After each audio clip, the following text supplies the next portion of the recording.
जय जगन्नाथ। नमस्कार दर्शक बंधु, आमर गवेषणामूलक ज्योतिष चैनल तरफ स्वागत। आम सब समय एक विषय आलोचना करूँ। आज एक विषय आलोचना करूँ ज्योतिष शास्त्र रे शरीर स्वास्थ्य दृष्टिकोण, अर्थात शरीर स्वास्थ्य एक अमूल्य संपद। आपणक परिवार प्रियजनकर कर्म भाग्य विधाता फल समस्त विषय जानापी फैमिली गाइड सफ्टवेयर व्यवहार करूँ।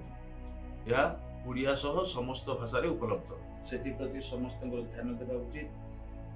शरीर स्वास्थ्य उपरे ध्यान देवा उचित ये प्रत्येक कार्य शरीर स्वास्थ्य बल आवश्यक।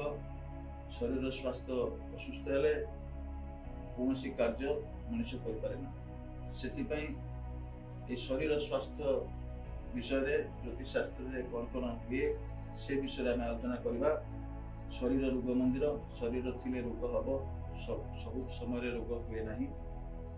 जे समय आसे से समय शरीर रे रोग संक्रमण हुए, से सतर्क हवा आवश्यक, तार सल्यूशन आवश्यक।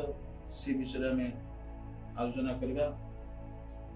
शरीर स्वास्थ्य विषय आलोचना करिया गले प्रथमे आम लग्न विषय बुझा।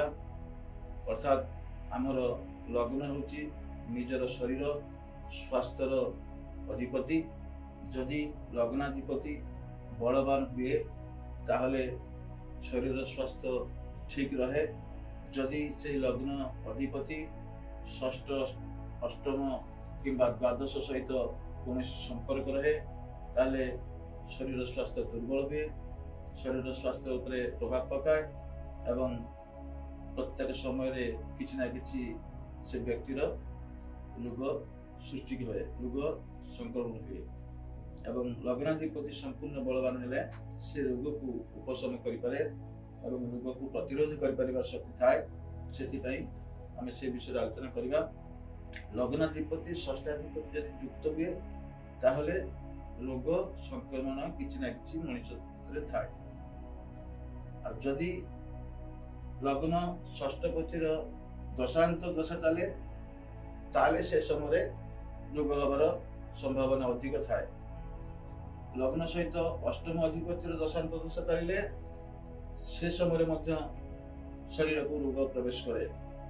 लग्न अधिपति सहित द्वादशपति यदि अंतर्दशा किंबा प्रत्यंतदशा किंबा सूक्ष्म दशा चले से समय मनुष्य को रोग संक्रमण करे, रोग भोग करिया पड़े, कष्ट भोग करिया पड़े। एबारे लग्नाधिपति जदि षष्ठ अष्टम द्वादश सहित युक्त होला से विषय में जान। जदि षष्ठाधिपति षष्ठ अच्छी, लग्नाधिपति से क्षेत्र बलवान अच्छी, ताहले आपण माने जानिबे आपणकर रोग जितेबाला आसब रोग प्रतिरोध शक्ति भी रहिबो। कारण षष्ठाधिपति षष्ठ रहिले से निजे रोग प्रतिरोधक शक्ति जागृत करे एवं से रोग को मुक्त करने को चेष्टा करे। एबारे अष्टमाधिपति यदि अष्टम रे थाए बलवान थाए ताहले आपण से लग्न अष्टम अधिपति समय अल्प किछि रोग संक्रमण करिवो एवं ता मध्य किछि विशेष बाधा सृष्टि करिवो ना। द्वादशपति यदि बलवान हुए लग्नाधिपति सहित आसे ताहले आपणकर रोग किछि समय पर्यंत रहिबो, अधिक समय रहिबोनी, यह जानवा आवश्यक अछि।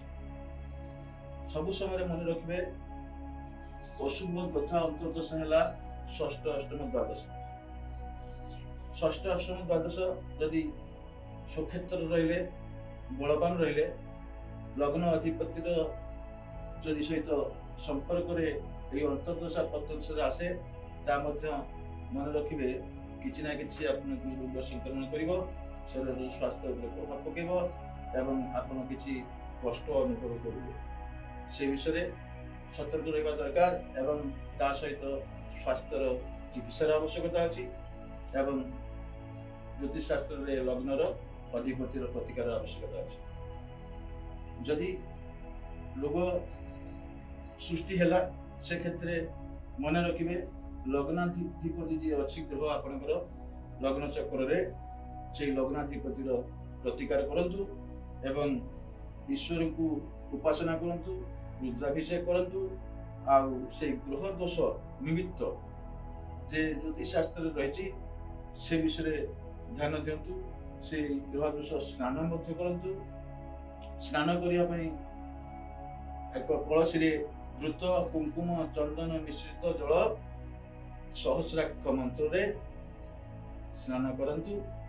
ଗ୍ରହ ବିପ୍ର ଜ୍ୟୋତିଷୀଙ୍କୁ ଡାକନ୍ତୁ ଏବଂ ଏହି ସ୍ନାନ କରିବା ଫଳରେ ଆପଣଙ୍କର ଶରୀରର ଆରୋଗ୍ୟ ରହିବ, ଗ୍ରହ ଦୋଷ ଶାନ୍ତି ହେବ। ଆପଣ ଏହା ନିଶ୍ଚିତ ଜାଣନ୍ତୁ। ଏବେ ଶରୀର ସ୍ୱାସ୍ଥ୍ୟ ବିଷୟରେ ସବୁ ସମୟରେ ସତର୍କ ରହିବେ, କାରଣ ଶରୀର ସ୍ୱାସ୍ଥ୍ୟ ଏକ ଅମୂଲ୍ୟ ସମ୍ପଦ। ସବୁ କାର୍ଯ୍ୟରେ, କର୍ମରେ, ସଂଗ୍ରାମରେ ଯିଏ ଆପଣ କାମ କରୁଛନ୍ତି ତାକୁ ସଠିକ ଲକ୍ଷ୍ୟ ସ୍ଥଳରେ ପହଞ୍ଚିବା ପାଇଁ ଆପଣ ସ୍ୱାସ୍ଥ୍ୟକୁ ସତର୍କ ରଖି ଏବଂ ସେଇ ହିସାବରେ ଆପଣ ଚାଲନ୍ତୁ। ଆପଣଙ୍କର ନିଶ୍ଚିତ ଭାବରେ ଭଲ ରହିବ। ଆଉ ଯେତେବେଳେ ଅଶୁଭ ଗ୍ରହ ଆସିବ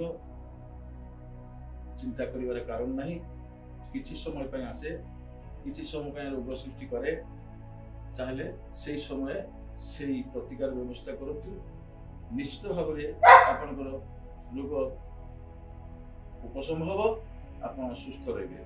ଆଜିର ଟପିକ ଏଇଠି ରଖୁଛୁ। ଧନ୍ୟବାଦ।